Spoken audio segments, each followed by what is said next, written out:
Il en résulte que leurs stratégies de croissance sont contraintes par le manque de financement et tout particulièrement de financement externe.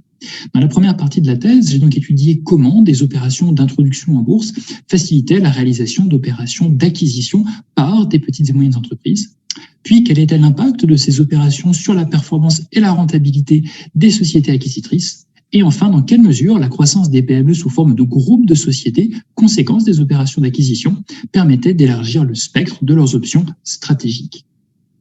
Dans la seconde partie de la thèse, j'ai étudié les pratiques de gestion financière, c'est-à-dire de financement et de gestion de trésorerie au sein des petites et moyennes entreprises.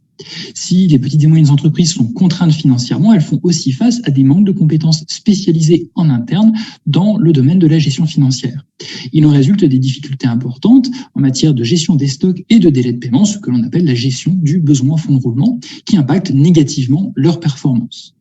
L'appartenance à un groupe de sociétés ou l'introduction en bourse représentent deux exemples de configuration organisationnelle qui facilitent la gestion financière en permettant pour les petites et moyennes entreprises l'accès à des ressources financières nouvelles par les marchés de capitaux internes dans le cas des groupes de sociétés ou externes dans le cas des introductions en bourse, mais aussi de bénéficier de compétences financières centralisées dans le cas de l'appartenance à un groupe de sociétés.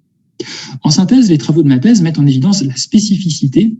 et la fragilité des PME dans l'économie par rapport à des entreprises plus grandes et donc l'importance pour les pouvoirs publics de mettre en œuvre des mesures d'accompagnement et de soutien à leur développement.